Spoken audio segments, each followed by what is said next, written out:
समुद्र के निकट एक वास्कल नाम का क्या था, गांव था।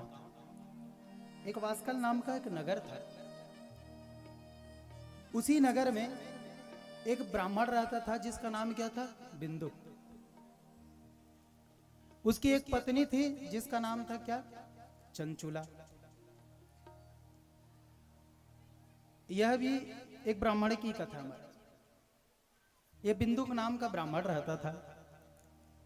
उस गांव के बारे में सूत जी महाराज कहते हैं, सौनकादियो यत्र तिष्ठन्ति पापिष्ठः। उस गांव में विभिन्न प्रकार के पापी लोग रहते थे, दुष्ट लोग रहते थे। अच्छा, कब लड़ाई हो जाए, कब झगड़ा हो जाए, इसकी कोई गारंटी नहीं। उस गांव में धर्मोन्जिता जना, अधर्मी लोगों का ही वहां क्या होता था, निवास रहता था। और उसी जगह पर कौन रहता था, ये बिंदुक रहता था। ये भी विभिन्न प्रकार के बुरे कर्मों में क्या रहता था, लिप्त रहता था। अब जगह जरा चिंतन कीजिए, स्त्री और पुरुष जो है गृहस्थ रूपी आश्रम के क्या हैं, पहिए हैं। बिंदु क्या करने लगा, बुरे कार्यों में लिप्त रहने लगा। आज इसके मन में विभिन्न प्रकार के विकार उत्पन्न हुए, वैश्यावृत्ति पर उतर आया, पदभ्रष्ट हो गया। तो आज जब ये पदभ्रष्ट हुआ तो एक दिन आज चंचुला के मन में भी यही भाव उत्पन्न हो गया कि मेरे स्वामी यदि पदभ्रष्ट हुए हैं तो क्यों ना मैं भी पदभ्रष्ट हो जाऊं। ध्यान से सुनिए जी, यत्र नार्यस्तु पूज्यन्ते रमन्ते तत्र देवता। चंचुला बड़ी सुंदर थी, लेकिन बिंदुक ने क्या किया, चंचुला को सम्मान नहीं दिया। और जिस जगह पर नारी का सम्मान नहीं है, फिर वहां देवता भी वास नहीं करते। बिंदुक पदभ्रष्ट हुआ, बिंदुक ने कभी अपनी पत्नी का सम्मान नहीं किया। तो चंचुला भी आज बिंदुक से कहने लगी, हे स्वामी, मैं पतिव्रता धर्म का पालन करने वाली देवी, मैं आपकी खूब सेवा करती हूं, लेकिन मेरे रहते आप मुझे पत्नी का सम्मान नहीं देते, तो मुझे तो ऐसा लगता है मैं भी पदभ्रष्ट हो जाऊं। और आज बिंदुक ने चंचुला का सम्मान नहीं किया, तो धीरे धीरे अपने पति के द्वारा दिखाए गए आज उस मार्ग का अनुकरण कौन करने लगी, चंचुला भी करने लगी। और चंचुला भी क्या हो गई, पदभ्रष्ट हो गई। और जिस घर में ऐसी स्थिति हो भैया, उस घर का विनाश क्या है, निश्चित है। दोनों पदभ्रष्ट हो गए। जब दोनों पदभ्रष्ट हुए तो एक दिन बिंदुक ने क्या किया,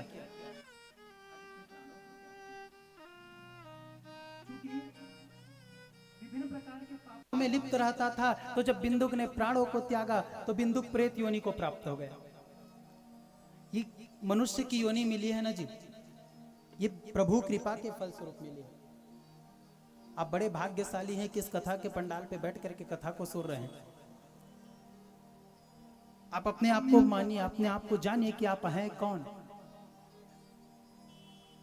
आप बड़े भाग्यशाली हैं कि प्रभु ने आपका चयन किया और प्रभु ने आपको मनुष्य की योनि प्राप्त कराई। इसलिए अभी भी भगवान से प्रार्थना कीजिए, प्रभु मुझे सन्मार्ग की ओर लेकर के जाइए। बिंदुक ने विभिन्न प्रकार के बुरे कर्म किए। और ध्यान से सुनिए, यदि आप पापाचरण में लिप्त रहते हैं, दुराचारिता में लिप्त रहते हैं, बुरे कर्मों में लिप्त रहते हैं, तो उसके बाद यदि आप देह को त्यागोगे तो आपको केवल और केवल प्रेत की योनि मिलेगी महाराज। उदाहरण है बिंदु, इसने कभी धर्म का आचरण नहीं किया, इसलिए आज इसको प्रेत की योनि प्राप्त हो गई। अब चंचुला अपने परिवार वालों के साथ निवास करती। एक दिन चंचुला तीर्थ स्थल पर गई थी, और जब तीर्थ स्थल पर गई तो एक मेले का आयोजन हुआ था। होता क्या है पता है, मनुष्य के पीछे ना बुराइयां दौड़ती है। ध्यान से सुनिए, मनुष्य के पीछे क्या दौड़ती है, बुराइयां दौड़ती रहती है। कब पलटे और कब बुराइयां हमें अपने आवेश में ले ले। ये बुराई भी प्रतीक्षा करती रहती कि सामने तो जा रहे, सामने कथा का पंडाल है, कथा के पंडाल में ना जाकर के किनारे से निकल गए। सही की गलत? तो हमेशा मनुष्य के पीछे बुराई दौड़ती है। आज स्वामी पद भ्रष्ट हुआ तो चंचुला भी क्या हो गई, पद भ्रष्ट हो गई और विभिन्न प्रकार के दुराचारिता में लिप्त हो गई। लेकिन एक दिन ये तीर्थ स्थल पर गई। होता क्या है पता है? मनुष्यों द्वारा निर्मित कोई शिवालय है, तो उस शिवालय के 100 हाथ चारों तरफ ये तीर्थ क्षेत्र कहलाता है। यदि आप यहां महादेव के मंदिर में गए हैं, बड़ा ही प्राचीन भोलेनाथ का शिवालय है, तो उस शिवालय के 100 हाथ जो है तीर्थ क्षेत्र कहलाता है। और देवताओं तथा संत महात्माओं द्वारा प्राचीन में निर्मित जो शिवलिंग है, उसके चारों तरफ 1000 हाथ जो क्षेत्र होता है वो क्या कहलाता है? तीर्थ क्षेत्र कहलाता है। तो आज ये तीर्थ क्षेत्र में गई और जैसे ही आज इस चंचुला ने तीर्थ क्षेत्र में देखा कि एक शिवालय में शिव महापुराण की कथा चल रही। कथा कोई भी हो, यदि तीर्थ क्षेत्र में जा रहे हैं या कहीं कथा के पंडाल में जा रहे हैं, आप कथा के पंडाल में 2 मिनट बैठिए। केवल आपके पास समय है या ना हो, कम से कम अगर आप कितने भी व्यस्त क्यों ना हो, कथा के पंडाल में 2 मिनट कम से कम बैठ जाइए। और यदि आपके पास समय है तो 3 घंटे अवश्य कथा सुने। अब चंचुला ने मन में विचार किया, अब शिव महापुराण की कथा चल रही थी, अब चंचुला मन में विचार करने लगी और चंचुला जा करके आज उस कथा पंडाल में बैठ गई। अब शिव महापुराण की कथा सुना रहे थे महाराज जी, और उसी समय पतिव्रता धर्म का पालन करने वाले स्त्री की महिमा गा रहे थे। यदि कोई देवी पतिव्रता धर्म का पालन न करे और पद भ्रष्ट हो जाए तो यम के दूत यमलोक में ले जा करके उन्हें विभिन्न प्रकार की यातना को देते हैं। अब ये भी रोने लगी। चंचुला मन में विचार करने लगी, मैं भी तो पद भ्रष्ट हो गई थी, मैं भी पद भ्रष्ट हो गई थी और आज मैंने भी बुरा कर्म किया है। चंचुला भी रोने लगी। अब चंचुला की आंखों से भी अश्रु की धार बह रही है। कथा सुनते सुनते अपने द्वारा किए हुए जो पाप कर्म है उसको स्मरण कर रही है। ध्यान से सुनिए जी, अब माताओं का स्थान बड़ा सर्वोपरि है। चंचुला रो रही थी। चंचुला ने मन में विचार किया, प्रभु हे भोलेनाथ, मेरे जीवन में विभिन्न प्रकार के पाप किए, लेकिन प्रभु आज मैं जैसी भी थी ना, मैं अपने आप को आपको समर्पित करती हूँ। अब चंचुला ने शिव महापुराण की कथा को सुना तो भगवान भोलेनाथ के हृदय में, आज चंचुला के हृदय में अविचल भक्ति आज क्या हो गई? प्रस्फुटित हो गई। अब जैसे ही चंचुला ने आज कथा को सुना, अब चंचुला को लेने भगवान के भोलेनाथ के गढ़ पहुंच गए और सीधे आज चंचुला को लेकर के कहां पहुंचे? आज शिवलोक को लेकर के चले गए। जैसे चंचुला गई तो चंचुला ने आज भगवान भोलेनाथ को सुंदर आज शिवलोक में दर्शन प्राप्त किया और चंचुला आज हाथ जोड़ करके प्रार्थना करने लगी। कर्पूर गौरम गौरीशम सर्वलंकार धारिणम शीतभस्मल्लदेहम शीतवस्त्रो महोज्वलम। आज चंचुला ने भगवान भोलेनाथ को प्रणाम किया। कैलाश के शिखर पर भगवान भोलेनाथ का दर्शन प्राप्त कर रही है। चंचुला कैलाश के शिखर पर सुंदर शिवलोक में आज भगवान भोलेनाथ को देख रही है और भगवान भोलेनाथ के स्वरूप का दर्शन कर रही है। भगवान भोलेनाथ का स्वरूप कैसा है जी? तो कर्पूर गौरम। भगवान भोलेनाथ कैसे है? तो कपूर के समान गोरे हैं। आज चंचुला भगवान का दर्शन कर रही है और मन में विचार कर रही कि प्रभु आज मेरा जीवन धन्य हो गया कि आज मैं पदभ्रष्ट होते हुए भी आज शिवलोक को आज आई हूँ, शिवलोक का दर्शन प्राप्त की हूँ। भगवान का स्वरूप कैसा है? कर्पूर गौरम गौरीसम। भगवान भोलेनाथ के बगल में कौन बैठी थी? माता पार्वती बैठी थी। सर्वलंकार धारिणम, भगवान भोलेनाथ ने विभिन्न प्रकार के अलंकारों को धारण किया है। भगवान ने सुंदर त्रिशूल धारण किया है, गले पे शेष नाग लिपटाए हुए हैं।